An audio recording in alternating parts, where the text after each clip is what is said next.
할렐루야. 잘 보셨습니까? 우리 서로를 보면서 인사했으면 좋겠습니다. 사랑하고 축복합니다. 또 인사하실 때는 수요 예배에 잘 오셨습니다. 또 한 번 인사하실 때는 함께함이 행복입니다. 그렇습니다. 오늘은 특별히 인사를 3번을 했습니다, 여러분. 이유가 있어요. 어젠가 그젠가 누가 이제 어떤 분이 그런 이야기를 하더라고요. 혹시 목사님들 설교하실 때 설교 전에 인사하는 것이 어떤 교회에서 정한 예배 형식 중에 들어가 있냐고. 왜 똑같이 다 인사를 하는데 그것도 2번씩 인사를 하냐고. 너무 불편하고 어색해서 안 했으면 좋겠다고 하더라고요. 제가 네 라고 대답을 하고는 지금 3번을 했습니다. 청개구리 같은 모습이 제게 남아있어서 그렇고요. 사실 더 중요한 게 있습니다. 우리가 남이라면, 우리가 몇 번 보고 말 것이라면 그래도 돼요. 그런데 저와 여러분들은 주 안에서 한 형제 자매, 곧 한 가족이잖아요.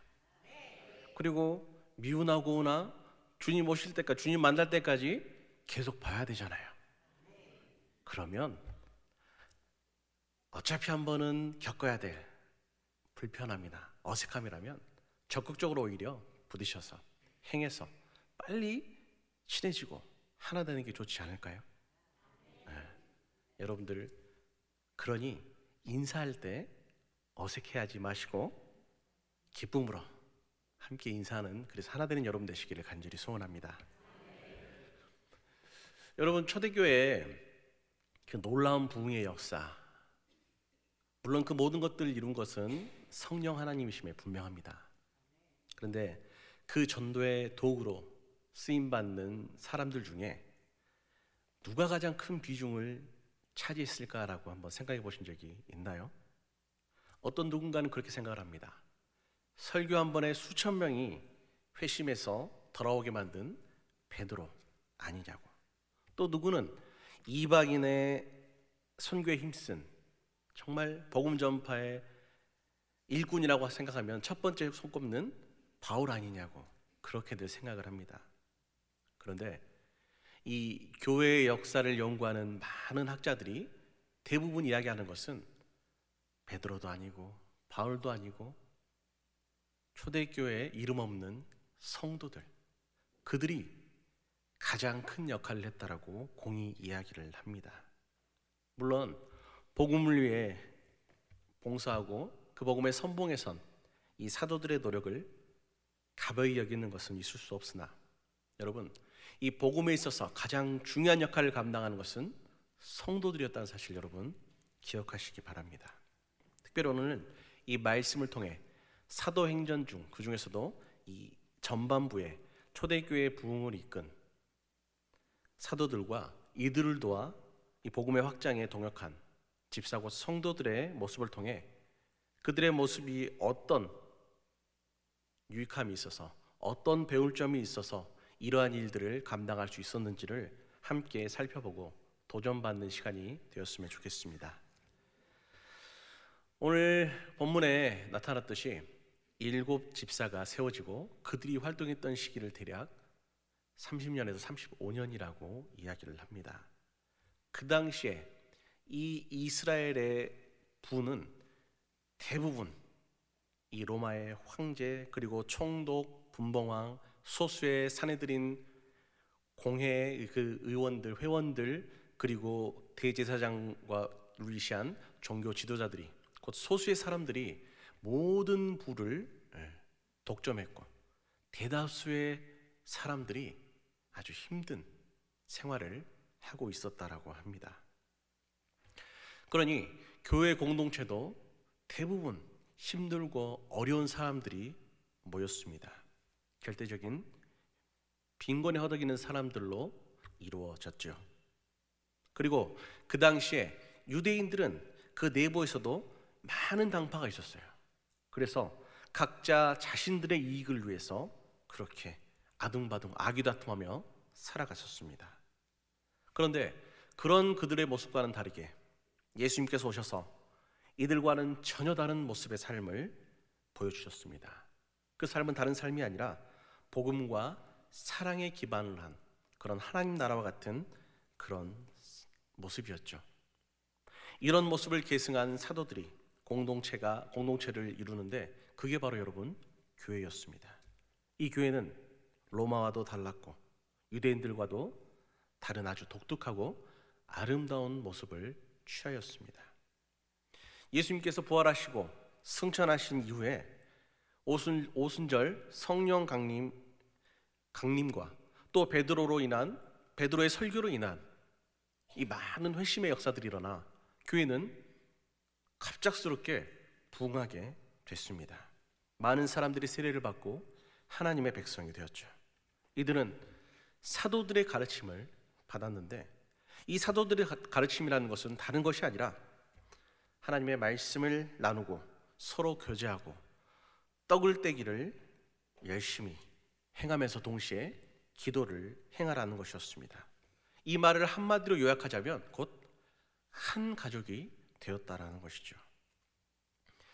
그러나 이들이 세례를 받고 지위 고하를 막론하고 남녀노소를 막론하고 함께 식사하고 교제를 하는 이런 모습은 그 당시 사회에 굉장히 충격적인 일이었습니다.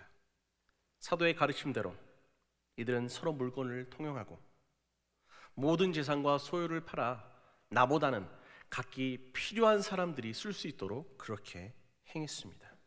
뿐만 아니라 날마다 성전에 모이기를 힘쓰고 떡을 떼며 음식을 나누고 기도하며 말씀을 나누는 그러한 삶을 살아가며 무엇보다 그 모든 것을 통해 하나님께 영광을 돌렸습니다.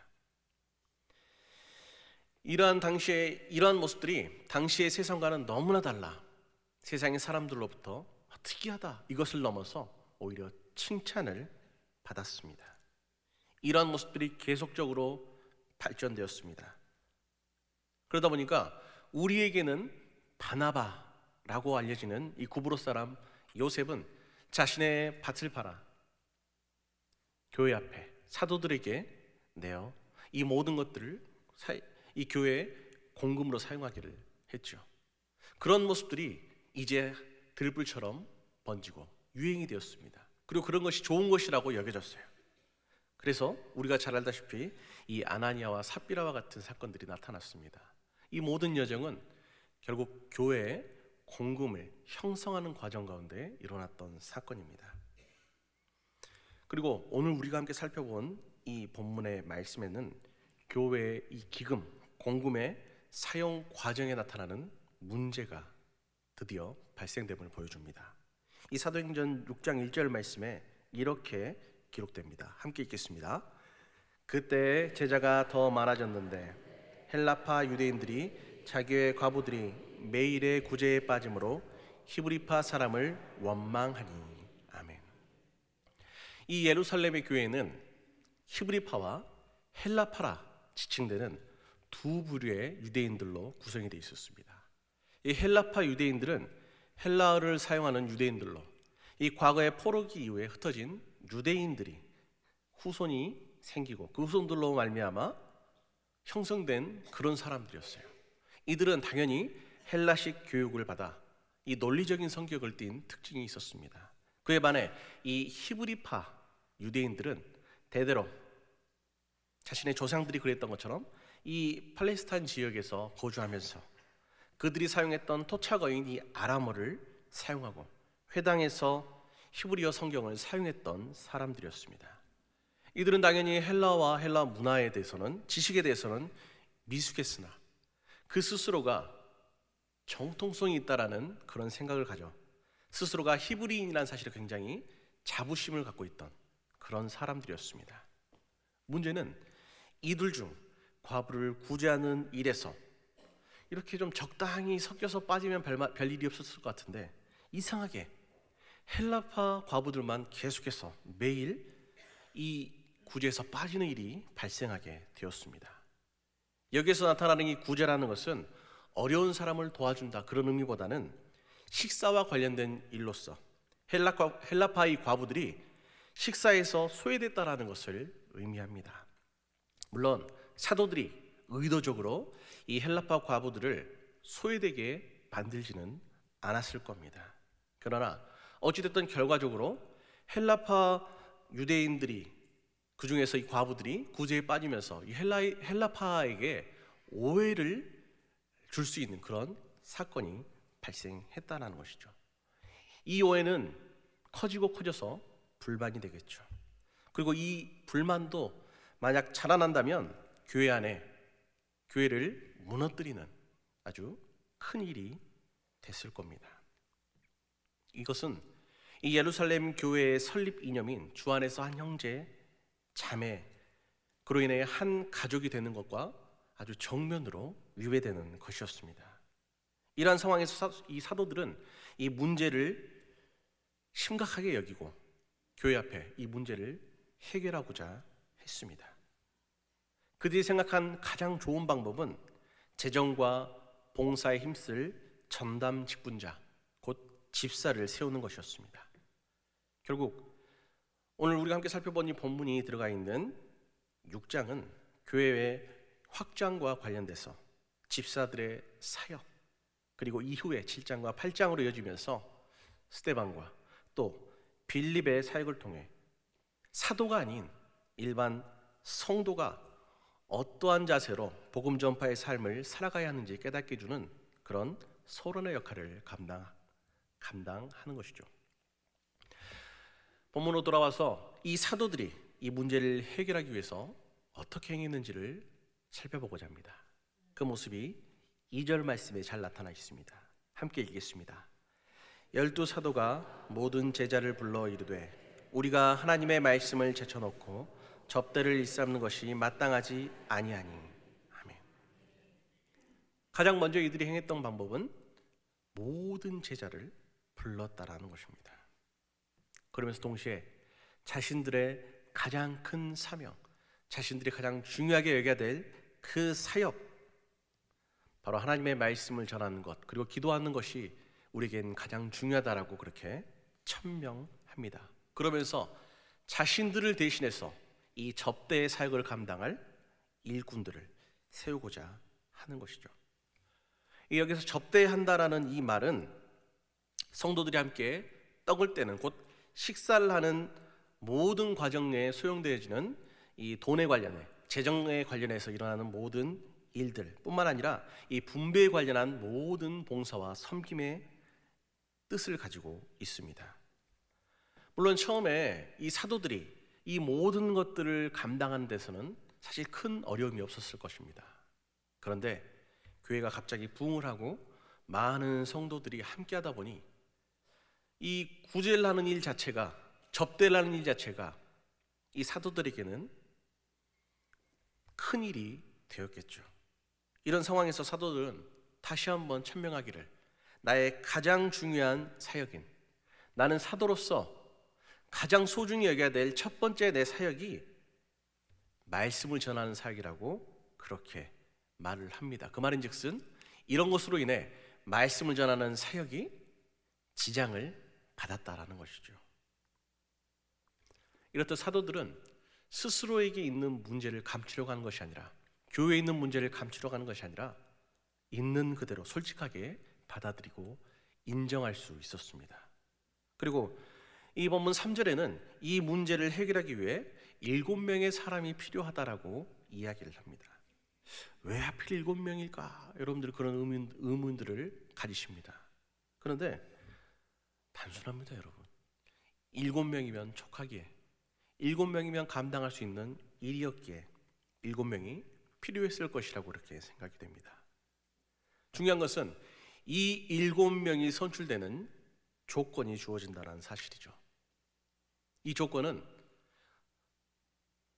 아무리 까다로운 사람, 아무리 이런저런 기준과 생각이 다른 사람일지라도 누구든지 인정할 수밖에 없는 그런 조건이었습니다. 내적 요소, 외적 요소 모두를 아우르는 그런 조건이었죠. 이 내적 요소로는 그런 것이 제시가 됩니다. 성령과 지혜가 충만한 사람. 외적인 조건은 모든 사람들로부터 칭찬받는 사람. 이 모든 조건이 충족되는 사람은 사실 어느 누구에게나 인정받을 수밖에 없는 사람이겠죠. 여러분, 무슨 일을 하고 어떻게 하고 물론 이런 것도 중요하지만 그것보다 더 중요한 것은 이렇듯 누구든지 인정할 수 있는 확실한 사람, 그런 사람이 있다면 교회에 어떤 일이 주어지더라도 능히 감당할 줄로 믿습니다. 이 사도들의 제안에 성도들은 기쁨으로 이 7명의 일꾼을 선출합니다. 그런데 여러분, 이 7명의 일꾼들의 이름을 보자 하니 모두가 헬라식 이름을 가진 사람들이었습니다. 곧 이 지금 선출된 7명의 일꾼은 헬라파 유대인이라고 할 수 있겠죠. 온 무리가 곧 만장일치로 모든 것이 결정되었다라고 합니다. 그런데 여러분, 한번 생각해 봅시다. 구제 과정에서 불만이 생긴 헬라파와 그 원인을 제공한 것으로 여겨지는 히브리파 유대인들 간에 갈등이 있었던 것은 아닌가, 우리는 본문을 보면서 그런 오해를 하기 십상인데, 아니 이 결과는 반전의 결과로 우리 가운데 충격을 줍니다. 이 결과를 보자면 이 앞에서 나타났던 이 갈등은 사실 히브리파의 어떤 자기들이 우월하다, 우리는 히브리인 중에 히브리인들이니까, 우리는 히브리 말을 쓰니까, 우리는 아주 정통성이 있으니까, 이런 문제 때문에, 그런 이들의 잘못 때문에 일어났던 문제가 아니라 오히려 상대적으로 위축되었던 이 헬라파 유대인들의 심리, 그들의 상황을 알려주는 것은 아닌가 생각하게 됩니다.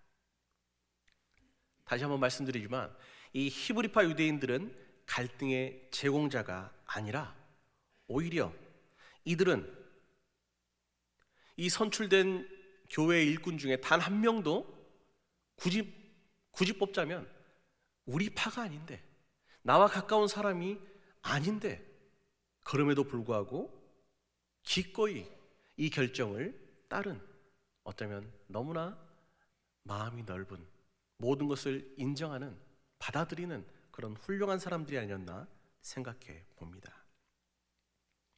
교회 안에서 갈등이 여러분 있지요? 그렇죠? 없어요?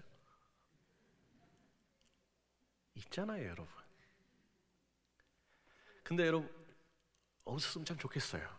근데 여러분, 이 갈등 중에 굉장히 우리의 마음을 안타깝게 하는 상황들이 있어요. 무언가 보여지는 명백한 문제나 사건이나 이런 상황이 있어서가 아니라 나의 오해와 나의 열등감에 의한 어떤 미움과 시기와 질투심 같은 부정적인 것들로, 곧 실체가 없음에도 불구하고 나의 연약함 때문에 그 상대방을 단정 지어버리고 미워하고, 그래서 갈등이 생기는 그러한 일들이 생각보다 많다라는 것입니다. 이런 이들을 바라보면 굉장히 마음이 아파요. 아무런 사건도 이유도 없이 그냥 나의 연약함 때문에 일어나서는 안 될 다툼들이 일어나는 것을 보면 이걸 어떻게 문제를 해결해 줄 수도 없고 참 안타깝습니다. 그러니 여러분, 성도는 늘 긍정적인 마음과 함께 높은 자존감을 가지시고 사람과 상황을 있는 그대로 받아들일 수 있어야 합니다. 그런 여러분 되시기를 간절히 소원합니다. 이제 이 7명의 집사들이 사도들의 인정을 받고 안수하는 모든 과정을 마치고 이들이 이제 교회 일꾼으로 세워졌습니다. 이들은 사도와 대립적인 관계가 아니라 서로의 부족함을 채워주는 그런 동역자의 관계였습니다. 이 초대교회가 일꾼을 바르게 세움을 통해 그들이 얻게 된 몇 가지 유익들이 있어요. 이 7절 말씀에 나타나듯이 먼저는 말씀이 왕성하게 되었습니다. 이 7명의 일꾼들이 이 구제 일을 감당해 주니 사도들은 본인들의 가장 중요한 사역인 이 말씀의 사역에 매진하게 되었습니다. 그래서 그들이 가르치는 이 말씀 전파의 사역은 당연히 더욱더 깊고 풍성해졌죠. 한층 더 성숙되었습니다. 그 다음으로 교회는 부흥이 되었습니다. 이 부흥 가운데는 놀라운 소식이 주어져요. 이 제사장의 복종이 이루어졌다는 것이죠. 이 제사장, 유대의 제사장이라는 것은 복음의 관점을 봤을 때 가장 대척점에 있는 그런 사람들입니다. 그런데 그런 사람들마저도 이 복음의 도에 복종했다라고 말을 하죠. 곧 이들이 이 복음에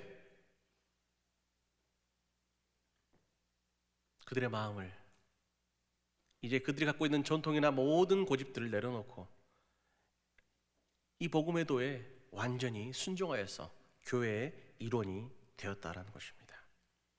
이 7집사의 임명과 그들의 사역을 통해 마침내 복음이 이 예루살렘에서 사마리아와 땅끝으로 전해지는 전환점 역할이 비로소 시작이 되었습니다. 이 예루살렘 교회의 성장으로 사도들만의 사역으로는 교회가 그렇게 온전하게 굴러가지 않는 그런 상황들이 발생하였습니다. 이로 인해 어려움이 찾아왔습니다. 그럼에도 불구하고 이 사도들은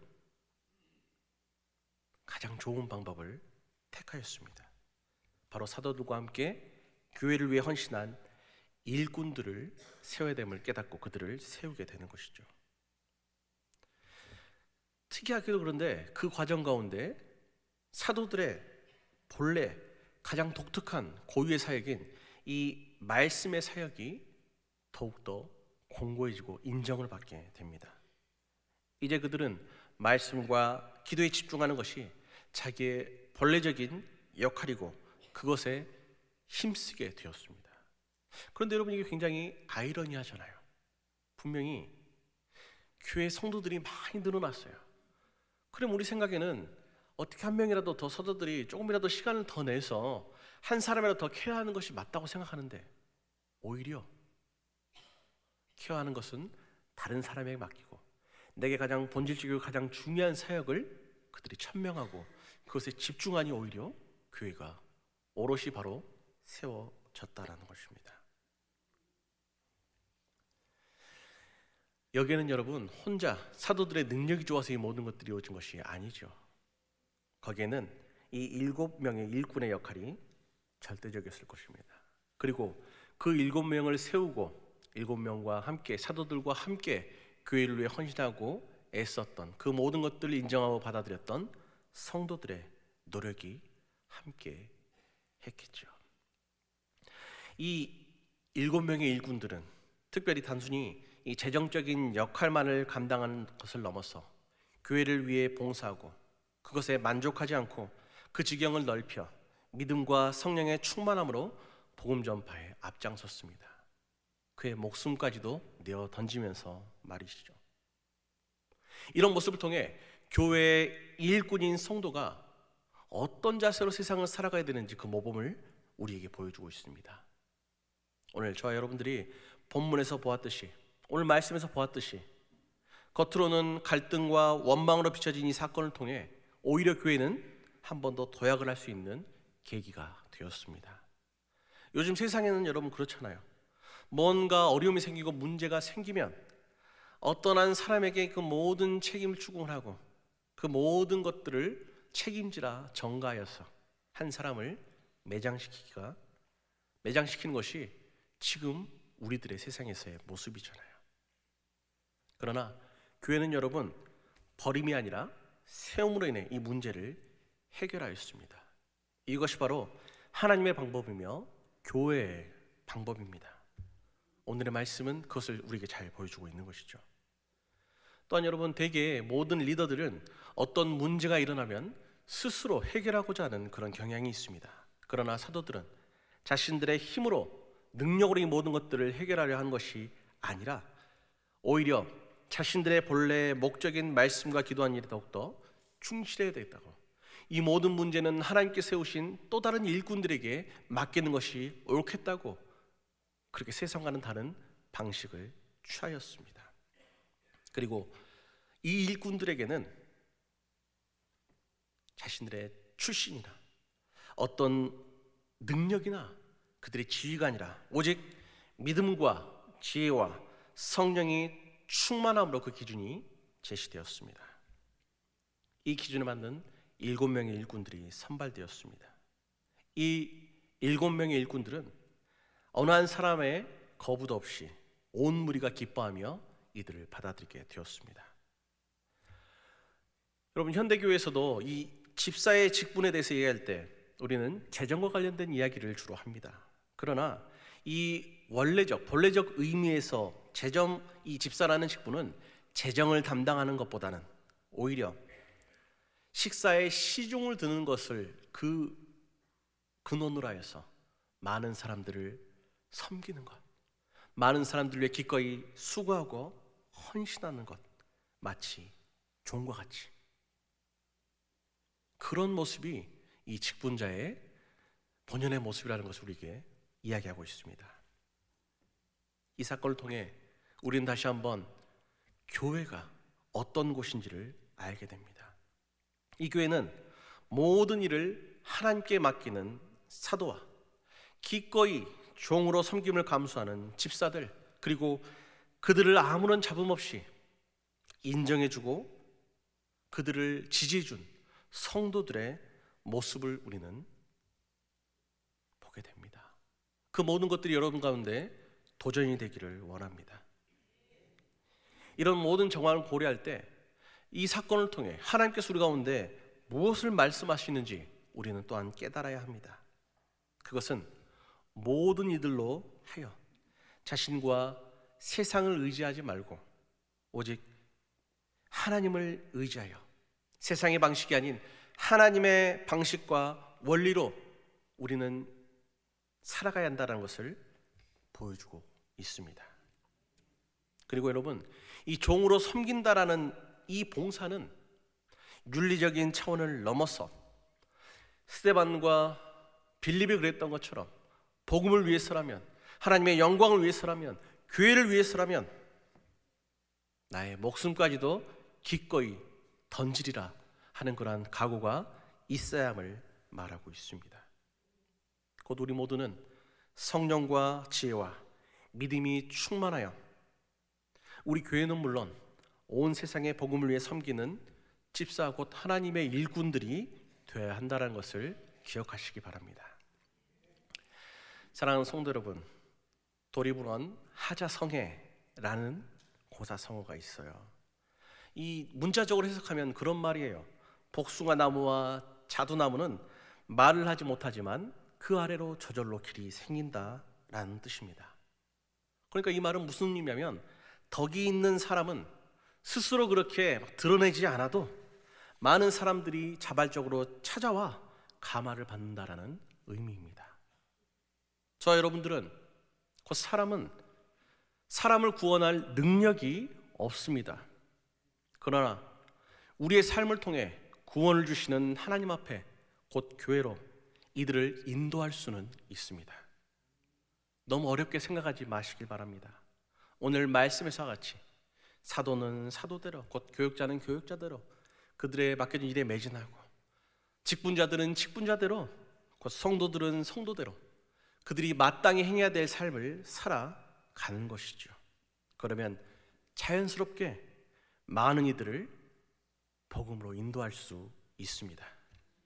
여러분, 누군가를 비난하기는 쉽습니다. 그러나 중요한 것은 문제를 해결하는 하나님의 방식은 비난과 비판과 같은 정죄가 아니라는 것이죠. 오히려 세움과 격려와 배려와 사랑임을 기억하시기 바랍니다. 여전히 여러분 세상에는 하나님께 구원받아야 될 수많은 영혼들이 존재하고 그들은 눈을 부릅뜨고 우리의 삶을 바라보고 있습니다. 그러니 성도로서 마땅한 삶을 통해 많은 이들을 주님께 돌아오게 만드는 복음의 일꾼들로 오늘도 그리고 앞으로도 귀하게 사용되시기를 주님의 이름으로 축원합니다.